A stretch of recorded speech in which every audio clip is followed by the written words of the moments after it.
Hi there, welcome to Active Intelligence. I'm Aaron Ironside. I hope you can spend the next half an hour or so with me as we take a look at important issues from a variety of perspectives. And today's episode is truly homegrown. In fact, focused right in the Canterbury region, Christchurch has had more than its fair share of tragedy, and it's affecting the children of the region. And that's our topic today on Active Intelligence.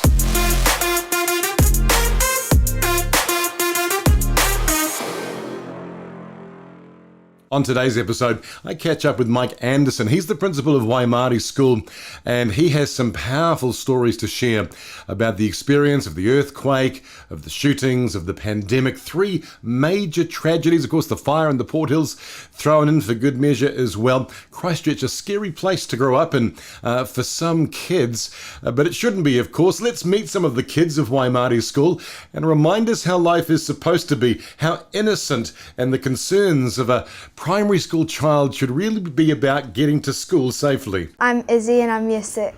I'm Sam and I'm year 6. Waimairi, because it's quite close to where lots of people live, most people do walk to school. I ride on my scooter. In the morning it's always quite quiet and I like just having some peace. When I was going over the bridge, I always like looking at the hills that you can see just in the distance, and I try to look see if there's any trains coming, and that's always cool. I like that it's really peaceful because I do like jumps and stuff over like the cracks on my street. When it's windy, I have to try step back where I'm about to cross the road, just in case something like blows me over onto the road. Always look out for cars or like bikes coming up from behind you, because like a few times like a bunch of bikes have come up behind me. I always see my friends, like, because they come to school quite early as well. Well, I put it in the scooter rack, and sometimes me and a few other people will go on our scooters and play in the scooter court over there. Oh, tell me about that. Well, it's pretty cool because like a lot of other schools don't have it, so like you can like get your scooter and just ride around on the scooter court for lunch and morning tea. Beautiful kids at Waimairi School, and yet those very innocent young ones have had to face some evil of monumental proportions with respect to the shootings. Of course, before that came the event that changed the city forever, the Christchurch earthquakes. Terrifying. I thought I was going to die. As the violent and unforgiving February earthquake brought buildings across Christchurch to their knees. I was on the 5th floor of the CTV building. Yep, and just came down, like right down. I was buried under part of the ceiling, and when I looked out, I saw that we were on the road and people were looking at us. But not everyone walked out. I hadn't heard any news, and I remember Anna just said to me, Sam, I need to tell you the CTV building's come down, and no one's heard from Mum. I remember turning on the TV, and next minute it was like, oh my God, was that the CTV building? And I just remember seeing the sign that was up the top of the CTV building down in the car park, and Mum's car parked in front of it. Their mum, I'm Jo Giles. a much-loved CTV presenter. Welcome back to the second part. They rushed to the CTV cordon just to be near her. That was so hard, being like, we need to get close to be there when she comes out of the building. Yeah. But we couldn't. No. We weren't allowed, obviously.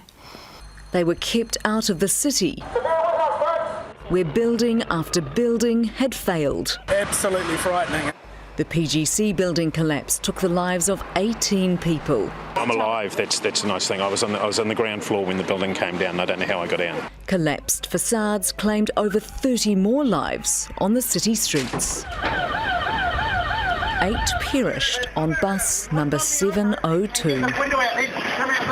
Desperate for information, Jo Giles' daughters went home, forced to watch the CTV recovery effort on television. Anyone who can is helping, because the injured, they say, keep pouring in with a range of injuries. We were literally looking at people on the TV being recovered and thinking, is that an outfit mum would wear? Did that look like her hair? Did that look like her shoe? 2 long weeks after the building collapsed, they were finally officially told their mother had died, along with 114 others. Thousands and thousands of aftershocks made it feel like the earthquakes never stopped. And of course, we'll find out what kind of effect that has when the danger doesn't seem to pass quickly. And just when the city, it seemed, had gotten over the earthquakes, it found itself in the centre of a terror attack, something we never thought would happen in New Zealand. We didn't think it would happen in Christchurch, of all places. But even the international media couldn't help but focus their attention on a terror attack right in God's own. Injured people are rushed to hospital. They were gunned down during Friday prayers at Al Noor Mosque in the centre of Christchurch. Yeah, but what happened, he came one side because the mosque has segments, no? And he came this side, he shoot this side, he went to another room, shoot there, there's a ladies section, he went and shoot them. And I just had one of the ladies that died. I know, I'm just hoping that that is not right. Witnesses say the gunman was a white male. He was wearing military-style clothes and a helmet with a camera.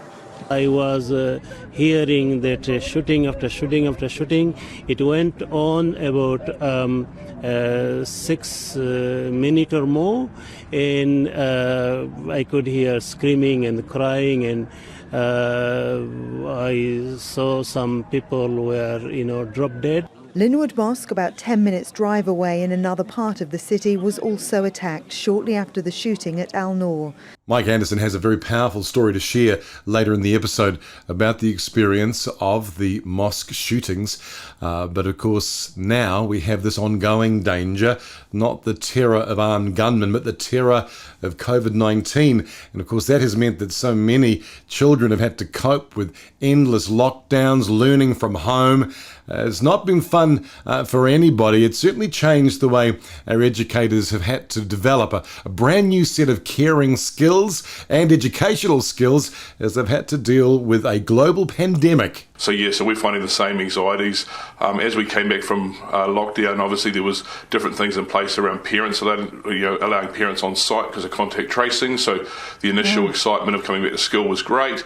And then they were like, well, actually, we've got other issues around, parents not being able to come on site, and we're very much a community school, so that was hard for the parents to leave them at the gate, and, their own parents' anxiety levels as well, therefore, onto the kids makes it a challenge as well, because they, display how the parents are feeling as well.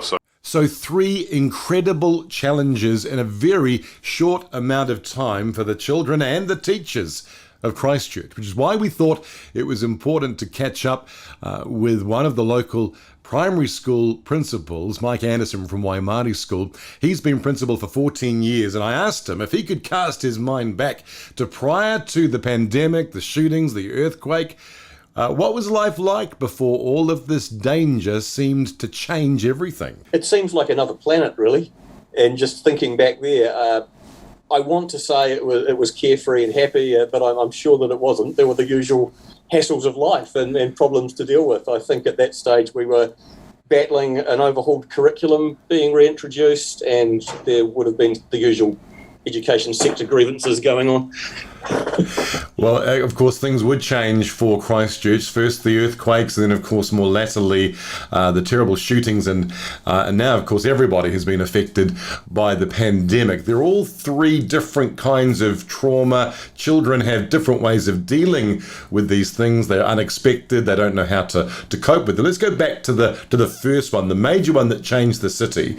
How did the children of the city respond to the earthquakes, to the fact that they didn't stop for a long, long time, to the fact that the city was responding to a really significant local tragedy? In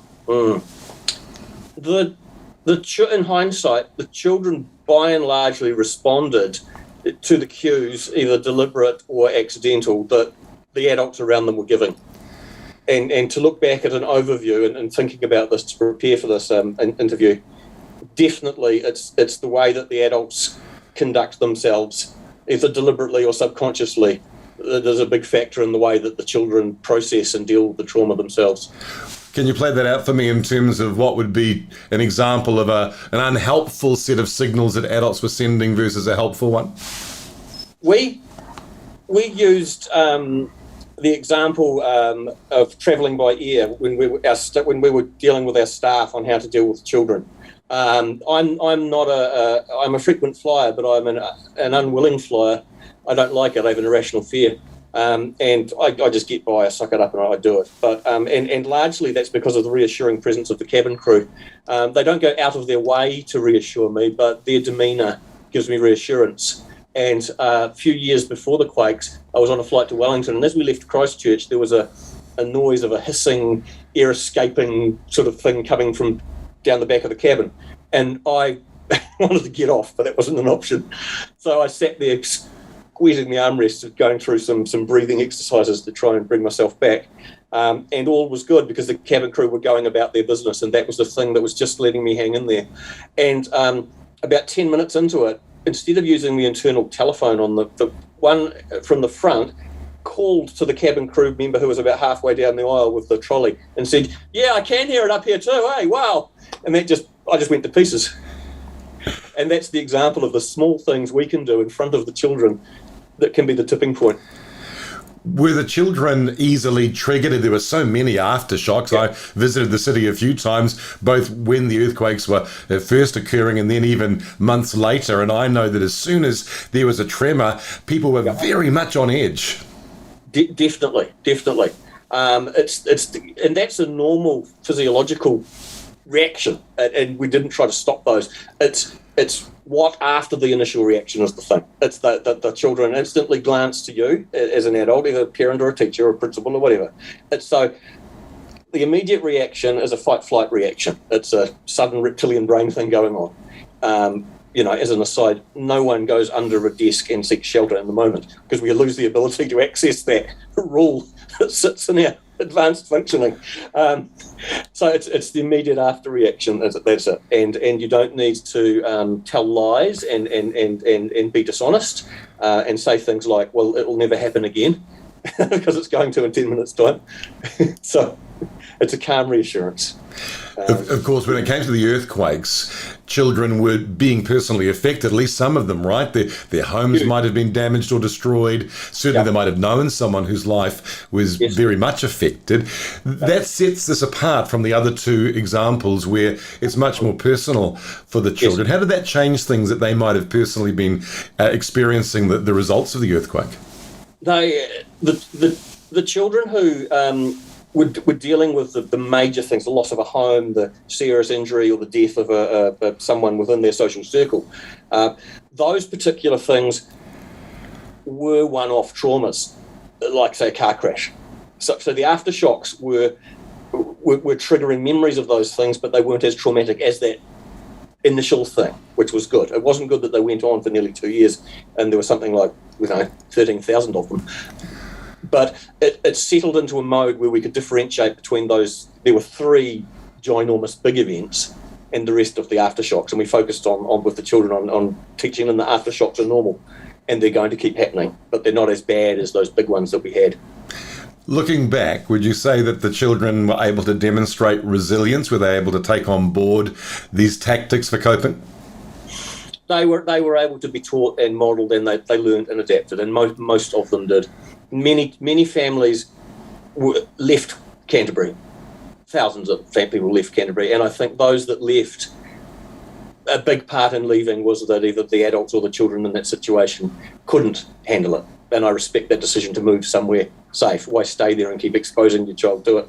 How many nights of bedwetting and how many episodes of being afraid of hearing the wind blow would you put a child through before you realise that maybe we should leave Canterbury for a bit? So I respect that. So I think what we were left with, the hardcore ones, were those for whom it was innate and they were getting over it anyway, or their parents and their teachers had worked hard on teaching strategies, coping strategies, and teaching children a meta-awareness of what was happening to them, and it was perfectly normal to be freaked out.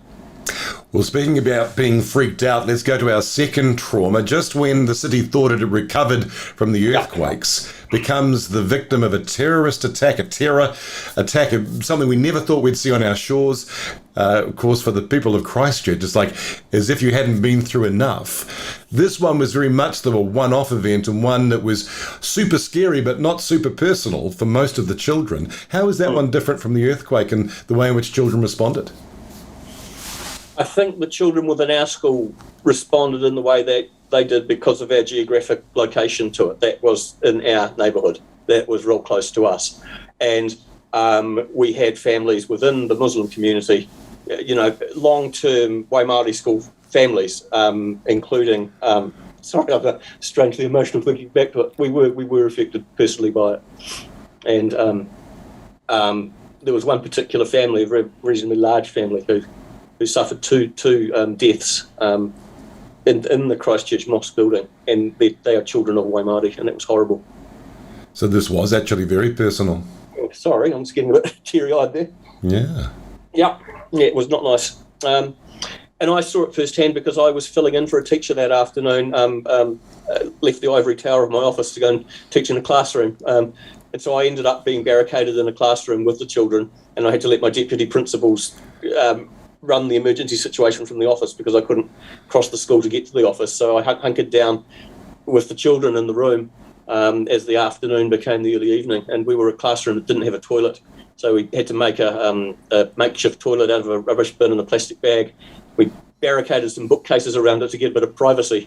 And so whenever anyone, including me, had to use it at one stage, you couldn't see what was going on, but you certainly could hear. And so me and the kids came up with, they picked the song, I think it was We Will Rock You by Queen. So anytime anyone stood behind the bookcases and peed in the rubbish bin, everyone sang We Will Rock You really loudly, so there was no embarrassment with the sound. That's almost a surreal story, Mike. It was surreal. It got worse. There was a child whose father...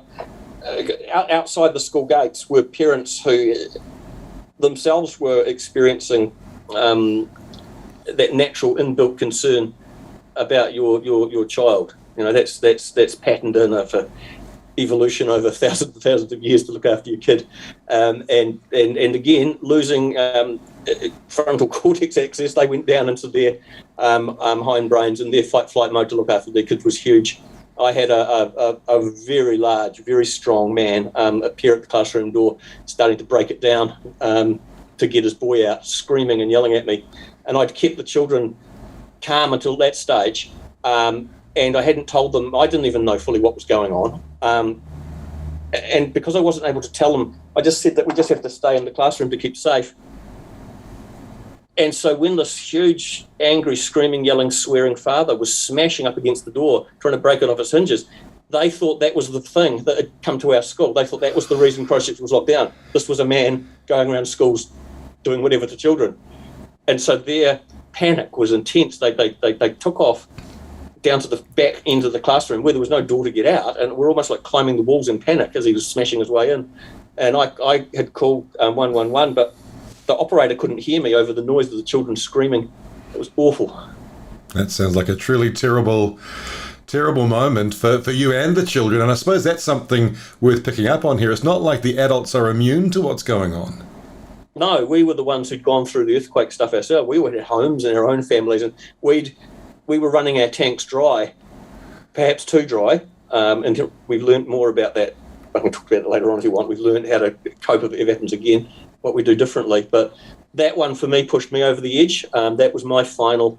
I needed quite a bit of professional help after that incident, that trauma that I went through.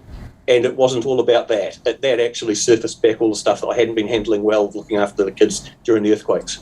Yeah, wow. And that brings us to the modern times where we find ourselves in this ongoing pandemic. It's not clear when it will be over. Certainly it has changed everything, particularly for educators, having to learn how to be incredibly innovative and agile, but nonetheless dealing also with children who now have these deep questions about reality itself. Is the world a safe place? This one's going on and on and on. How has it been different in your observation? How are children coping with this invisible enemy called COVID-19 and this pandemic that will not stop?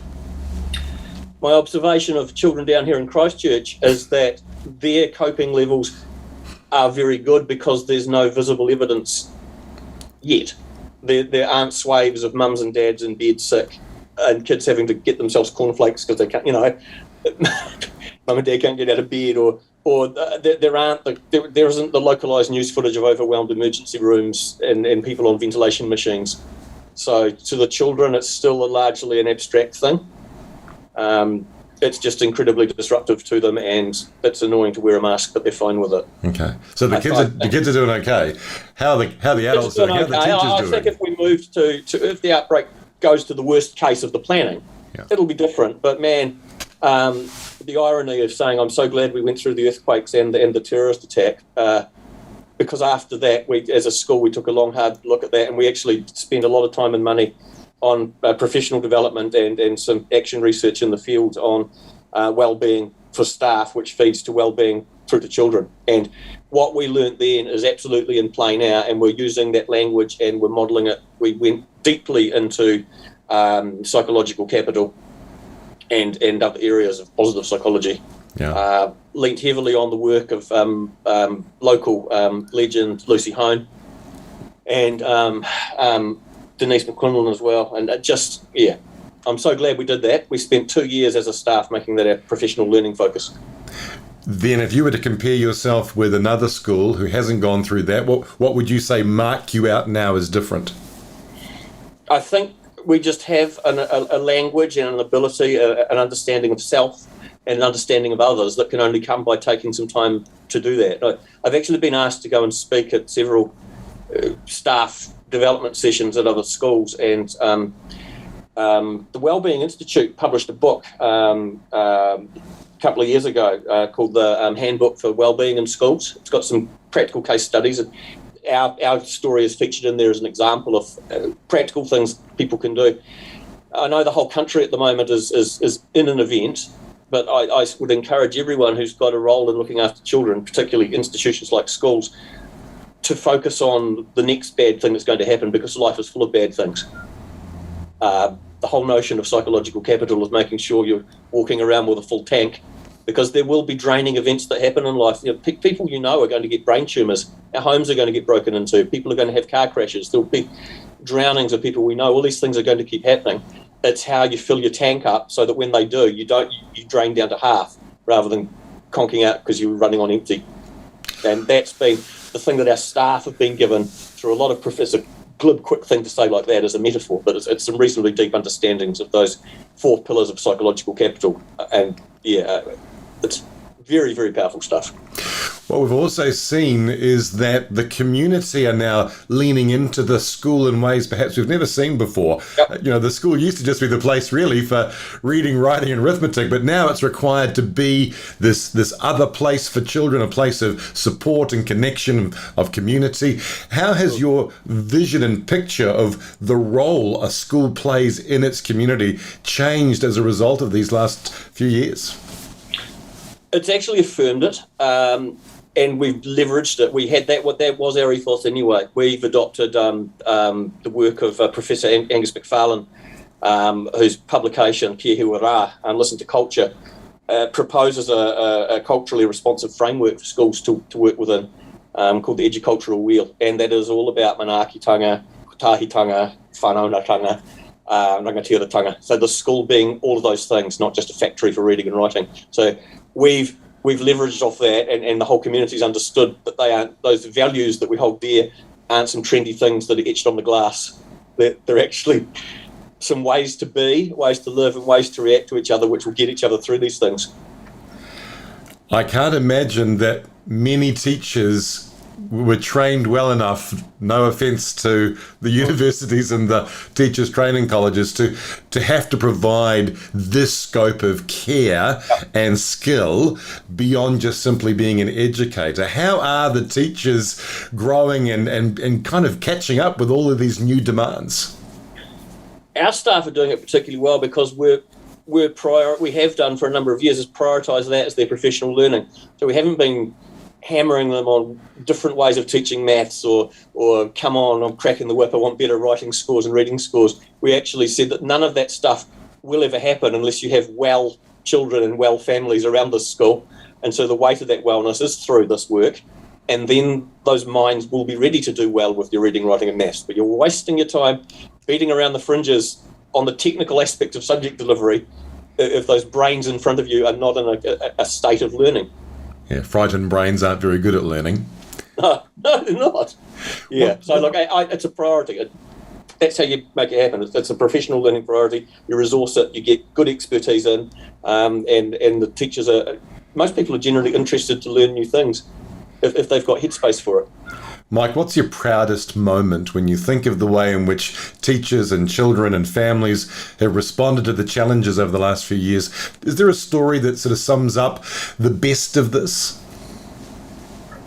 Yeah. The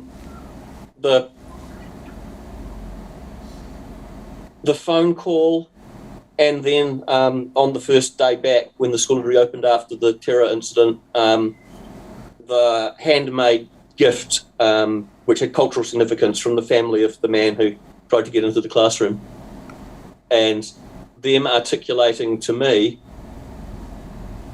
how what happened wasn't part of and aligned to our school values and the way we roll, and the beautiful raw emotion of me and them being able to reconcile with each other using a framework which was that all that work we've done on cultural responsiveness and positive psychology. That was really touching. It's a good story too, because so often we're tempted to be cynical about that kind of work, that you probably won't really use this cultural responsiveness stuff, but it's kind of good PC stuff. But this was actually really important.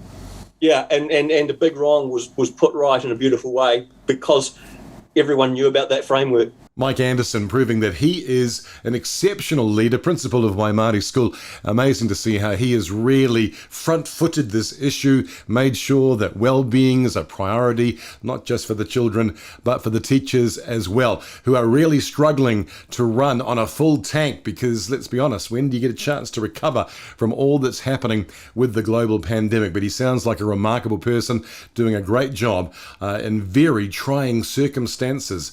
And it's fascinating, isn't it, that he realizes that the best way to recover, in a sense, is to anticipate, to realize there's going to be more difficult things in the road ahead, because that's just the way life is. Life is full of challenges and troubles. But many of us have been caught on the hop, not prepared for challenges, not with a full tank, as he said, to deal with things that would drain us of coping energy. So as we start a new year, perhaps we should all remember that it's so important that we try as best we can to put something back in the tank, because we simply don't know what's coming next. We'll leave you this episode with some advice for the parents. It's a time like no other. So don't be embarrassed. Don't feel shame. Ultimately, school is a place where, as Carl mentioned, the routine and a bit of normalisation are where it's at. So coming back to school actually might settle the waters a little bit and provide a bit of stability for your child and for your family. So we provide lots of external things that aren't just learning. We've got warm classrooms, we've got food on ready to go for the kids as well. So if there are other factors that are I guess making you anxious or keeping you at home, it's not a time to be embarrassed, not a time to feel shame, but a time to ask for help and ask for support. Well, love to hear your thoughts about dealing with crisis. How has your local school been dealing with this? Have you got any stories to share, comments to make? We'd love to hear from you. You can visit the website activeintelligence.nz and make sure you hit that subscribe button, and we'll make sure that every new episode goes direct into your inbox. We'll see you next time on Active Intelligence.